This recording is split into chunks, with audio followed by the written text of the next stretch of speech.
Before we start, if you're easily disturbed by real violence, this might not be for you. But if you want to understand how Australia's most feared criminal organization destroyed itself from the inside, keep watching. March 30th, 2016, 7:43 p.m. Michael Davey is about to walk into his own execution.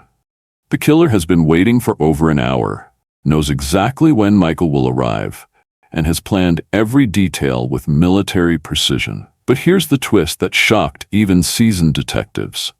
The person who ordered this hit didn't come from a rival gang or some random enemy. They wore the same patch Michael did. They sat at the same table. They called him brother.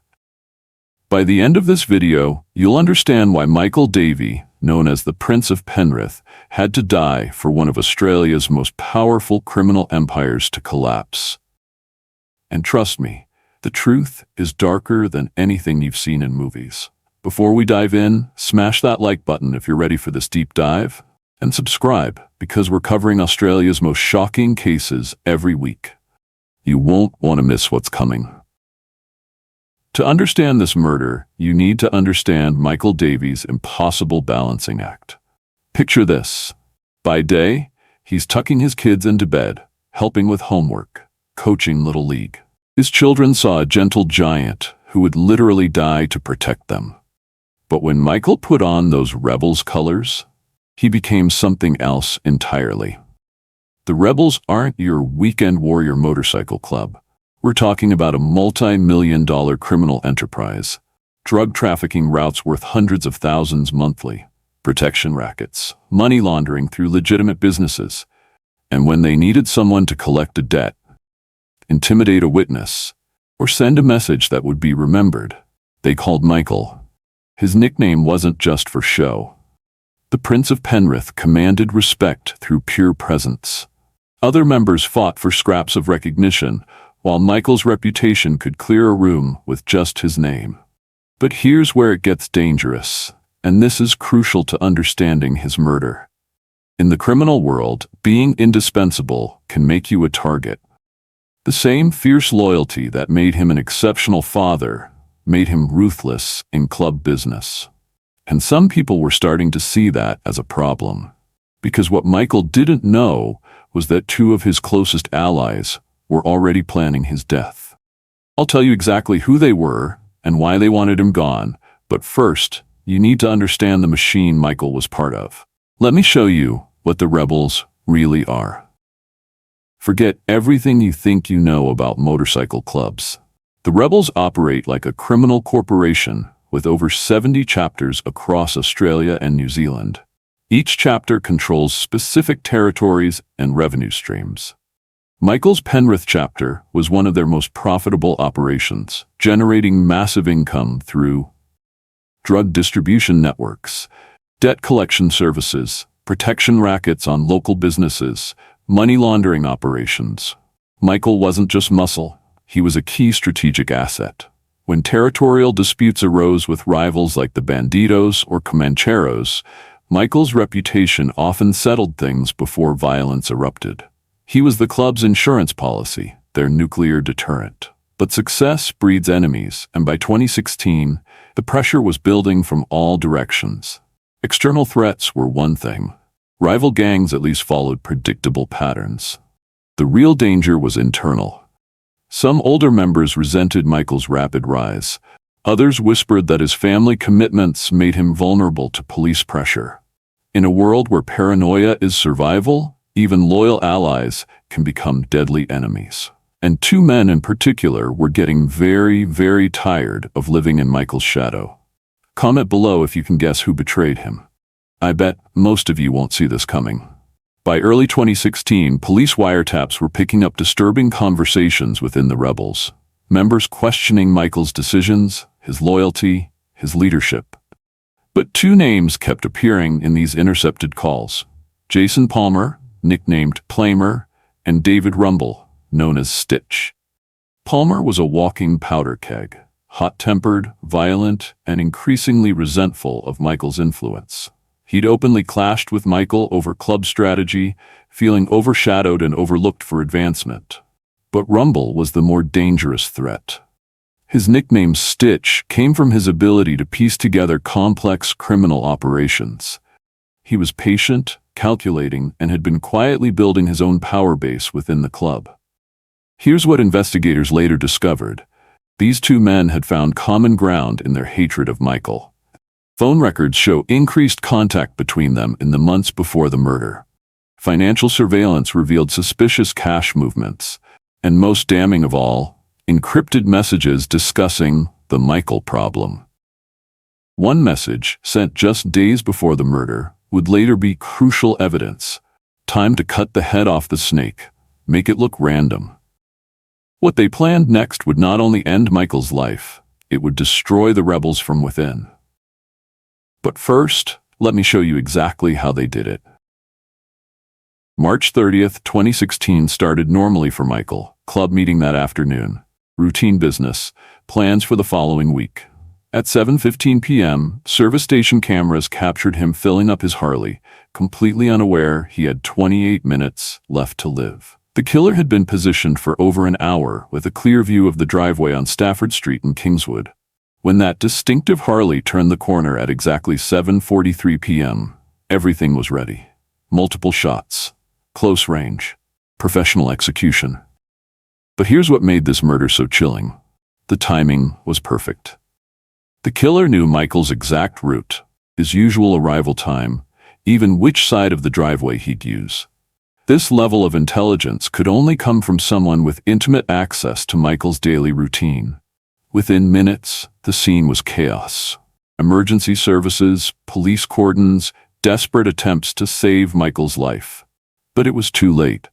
The Prince of Penrith was dead, and with him died any illusion of safety within the rebels' brotherhood. But Palmer and Rumble made one critical mistake. They thought they'd committed the perfect crime. They had no idea that police had been watching them for months.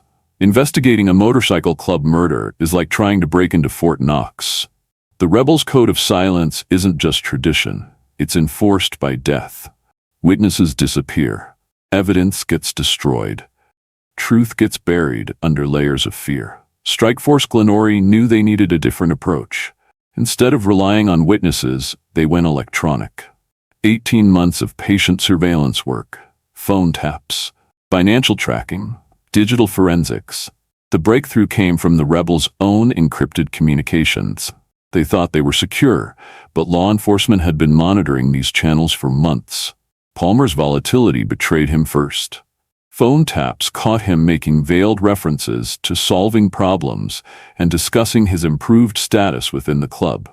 More damaging, financial records showing sudden, expensive purchases right after the murder.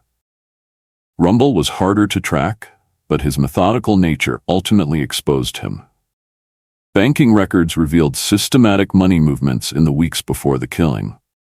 Surveillance footage placed his vehicle near Michael's home 3 separate times during the month before. Clear evidence of reconnaissance. But the final piece of evidence came from an unexpected source. Michael's own security cameras. The system he'd installed to protect his family captured partial license plates and timestamps that corroborated everything. By late 2017, the case was airtight. February 15th, 2018. Coordinated raids across Sydney. Palmer and Rumble arrested on charges of conspiracy to commit murder, first-degree murder, and participation in a criminal organization. But the real story was just beginning. The arrests sent shockwaves through the Australian criminal underworld. For the first time in the rebels' history, members faced the reality that their own brothers had committed the ultimate betrayal. Think about it. If Michael Davey, one of their most respected and feared members, could be murdered by his own brothers, then nobody was safe. Paranoia infected every level. Members questioning each other's motives, loyalties, even casual conversations. This collapse created opportunities rivals had been waiting for. The banditos moved aggressively into former rebels' territory. Street-level operations that had been stable for years erupted into violent turf wars. The unified criminal enterprise that had dominated Australian organized crime for decades was fragmenting into competing factions. Chapters began operating independently. Some refused to recognize national leadership. The disciplined organization became a collection of unpredictable, dangerous splinter groups. Law enforcement watched this implosion with mixed feelings. While the rebels' collapse helped ongoing investigations, it also created an unpredictable landscape where violence could erupt without warning. But Palmer and Rumble still had to face justice, and when their trial began, the full extent of their betrayal would finally be exposed. March 2019. Nearly 3 years after Michael's murder, Palmer and Rumble finally faced trial. The prosecution methodically presented evidence that painted a devastating picture of premeditated betrayal. The breakthrough came from former Rebels members who finally broke their silence under witness protection. They described the growing tensions, specific threats against Michael, and most shocking of all, celebrations that followed his death. Palmer's defense tried to paint him as a scapegoat, a hothead who talked big but lacked sophistication for such calculated murder. Rumble's lawyers argued the evidence was circumstantial, that his presence near Michael's home had innocent explanations. 4 days of jury deliberation. Then, guilty on all charges. Palmer, life imprisonment with a minimum of 25 years. Rumble, life with a minimum of 28 years. The extra time reflecting his role as mastermind. But while the convictions satisfied justice, they couldn't undo the damage to communities still dealing with ongoing gang violence. Today, 7 years after Michael's murder, the rebels exist as a shadow of their former selves. The organization that once struck fear across Australia has fragmented beyond recognition. Michael's family rebuilt their lives away from the violence. His children, now young adults, carry the complex burden of their father's legacy. Loving memories mixed with public knowledge of his criminal life. They've chosen privacy, declining interviews, and moving away from areas where the rebels once ruled. The criminal landscape itself has changed. The power vacuum left by the rebels' collapse has been filled by smaller, more violent groups lacking the older organization's discipline. Law enforcement reports that while major organized crime decreased, street-level violence actually increased as these groups fight for territory. Palmer and Rumble remain in maximum security, their appeals exhausted, their former brothers refusing to acknowledge their existence. In the twisted honor code of criminal organizations, their betrayal has made them pariahs even among other inmates. Michael's story serves as a cautionary tale about the true nature of criminal brotherhood. Behind all the rhetoric of loyalty and family lies a brutal reality, where power, greed, and paranoia destroy the very bonds these groups claim to represent. Here's the truth that makes this case so tragic.